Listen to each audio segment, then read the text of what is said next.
जैसे हम लोग निबंध पर जो बात कर रहे थे, तो इसमें निबंध में मैच्योरिटी का होना बहुत आवश्यक है।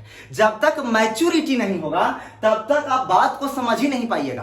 कहता है परिपक्वता, परिपक्वता जो है आते आते आता है, अचानक से चल नहीं आता है। युवा जो है वो कम परिपक्व होते हैं और बच्चा भी कम परिपक्व होता है, लेकिन बुजुर्ग जो होते हैं खूब बढ़िया से परिपक्वता उनके अंदर मैच्योरिटी आ जाती है। जैसे हम लोग मानते हैं कि हम लोग तो एक शिक्षक हैं साधारणतः, तो उसमें आप देखते हैं कि कोई भी व्यक्ति हम लोग जो देखे हैं कि इमोशनल क्राइसिस से लोग गुजरते रहते हैं। जैसे अगर मैं आपसे कहूं तो इमोशनल क्राइसिस क्या है? भावनात्मक। देखिए ये सब चीज जो है आपको निबंध लेखन शैली में काम आए।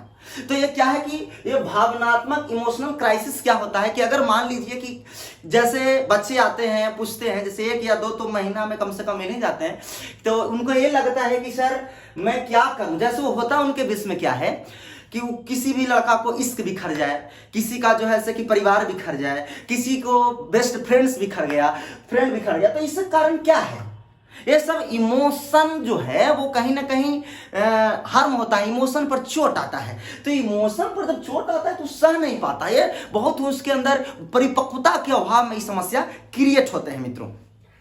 अब इसमें ही क्या है कि मान लीजिए कि कोई इश्क में बिखराव हुआ, एकदम आते हैं टीचर के पास, बोलते हैं सर मुझे ये करना चाहिए, मैं ये कर दूं तो कैसा रहेगा, वो कर दूं तो कैसा रहेगा, ये कर दूं तो क्या होगा।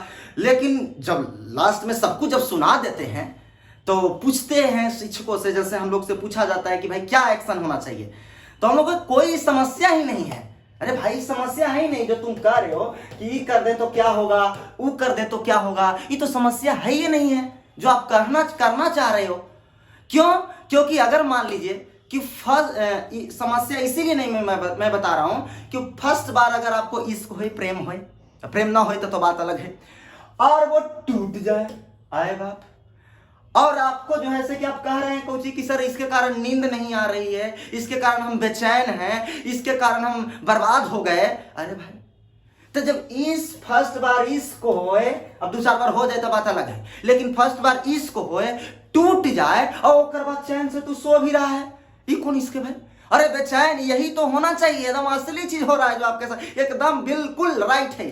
अगर नहीं हो रहा है तब गड़बड़ है, हो रहा है तो एकदम सही है। अब सोच लीजिए नहीं हुआ तो गड़बड़ है। अब इसीलिए होता क्या है एक्चुअली में कि इसके बाद अगर हम कहें जैसे कि क्या है, इमोशंस जो है एक आपके इंटरनल पार्ट जो हार्मोनिक क्रिएशन है उसको बढ़ा हुआ चीज को दिखाता है। जैसे अभी जो एज होता है उस एज में क्या होता है कि इमोशन को कंट्रोल कर पाना बहुत मुश्किल होता है। जैसे अगर आपसे हम कहें कि अगर कोई नायक और नायिका, तो अगर उसका उम्र हम 25-30 साल मान लें, तो वो जो है ऐसे कि अगर एक दूसरे से प्रेम करता है, एक दूसरे को छोड़ने की बात करता है कि हम ये जो है ऐसे कि रात को 3 बजे भी बोल दे भोर में कि हमको समोसा खाने का मन है, तो ये बेचारा पूरा कायनात खोज देगा समोसा समोसा समोसा समोसा, जब तक नहीं मिलेगा समोसा तब तक नहीं आवेगा। और पूरा खोजने के बाद जाएगा हलवाई के घरे, मारेगा पीटेगा हलवाई को, निकालेगा समोसा बना करके ले आएगा, अल्लाह करके देगा, एनीथिंग्स फॉर यू, यानी कहने का अर्थ आप समझ सकते हैं, एकदम समोसा पकड़ के थमैले आप इसका महा। लेकिन यही उम्र अगर 50 बरस की नायिका 52 बरस के नायक से कहे कि 3 बजे भोर में समोसा खाए के मन है, दूध पागल औरत, खाने का मन है तो बना लो। क्यों भाई? क्योंकि यहां पर इमोशन मरनाशय अवस्था में चला गया, इमोशन से अपने आप को विड्रा कर लिए हो, इमोशन को समाप्त कर चुके हो, इमोशन पर कंट्रोल कर चुके हो। जब इमोशन नहीं है तो फिर बातें कहां रह गई? तो इसीलिए आपसे मैं कहूं कि जो भावनात्मक चीजें जो हैं यही है इमोशन क्राइसिस जो समस्या क्रिएट करता है सामाजिक रूप से, मानसिक स्तर पर। आपको मैं एक बात और बताऊं, तो मान लीजिए कि अगर आप कोई चाहते हैं, आपके अंदर जो भी हार्मोन है वो अचानक परिवर्तन चाहता है, जैसे आपको मैं बताऊं, देखिए ये सब क्या है कि एक प्रोस्पेक्टिव है, पूरी तरीके से इसको देखना बहुत आवश्यक होता है। तो आप क्या चाहते हैं कि क्रांति करें, लेकिन आपके माता पिता क्या चाहेंगे कि क्रांति ना होए। क्यों भाई?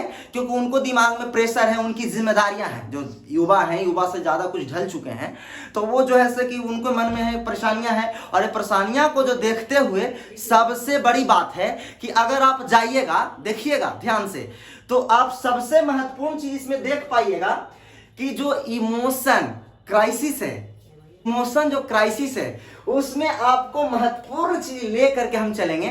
तो उसमें सबसे महत्वपूर्ण चीज ये होगा कि अगर मान लीजिए कि क्रांति नहीं चाहते हूं, शांति चाहते हैं, उनको दिमाग में है कि हमारी बेटी कहाँ है, दिल्ली, बेटा कहाँ है, पटना, तो वो क्रांति चाहेंगे नहीं। वो जिम्मेदारी पूर्ण व्यक्ति है। लेकिन आप ही बताइए, आप कौन सी चाहते हैं? आपके अंदर जो हार्मोन है वो बेचैन कर देता है आपको कि क्रांति करो।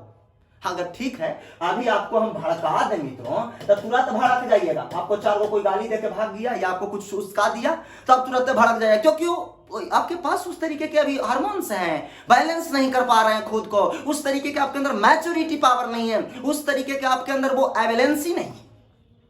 अब इसी में क्या होता है कि भड़का दिया, पीछे पीछे दौड़ रहे हैं, लेकिन भड़काया था तो इसीलिए कि आप पीछे पीछे होकर दौड़िए। लेकिन दौड़ते दौड़ते जब थक जाइएगा तब समझ में आ जाएगा कि ये तो ऐसा ही थी। तो इस सबसे बड़ी बात कि ये जो इमोशंस जो है ये भड़काने वाला, तो आपको मैं बता दूं, आपको कोई भड़काए तो आप मत भड़किए। आपके कि हम क्यों भड़के, तुम्हारी बात से हम क्यों भड़के? ठीक है, जिस दिन भड़के के मन रहेगा उस दिन हम भड़केंगे। अभी हिसाब किताब जिस दिन हमको, अरे भाई जब तुम हमको भड़का दोगे हम उससे भड़क जाए तो फिर हम कैसे स्वतंत्र रह पाएंगे, हम कैसे स्वाधीन रह पाएंगे? हम तो आपके गुलाम हो गए ना। तो इसीलिए कहा जाता है कि आप कोई भड़काए तो मत भड़किए। कहीं अभी हमको फिल्म देखने का मन है, हम जा रहे हैं बाबू, हम देखेंगे, जिस दिन होगा सब हम नोट कर लिए हैं, जिस दिन होगा उस दिन हिसाब किताब हम थोड़ा सा बराबर कर देंगे, जिस दिन हम भड़केंगे। तो ये क्या होता है, इमोशन का प्रभाव है। देखिए कितनी बड़ी इमोशन का तर्क है इसका, कितनी बड़ी इसका ताकत है इमोशंस के अंदर। इतना ही नहीं, अगर आपसे हम कहें कि अगर कोई महिला आपको 50 वर्ष की उम्र में अगर नायक और नायिका कहता है, सिंपल सी बात कि भाई आप ऐसा करें कि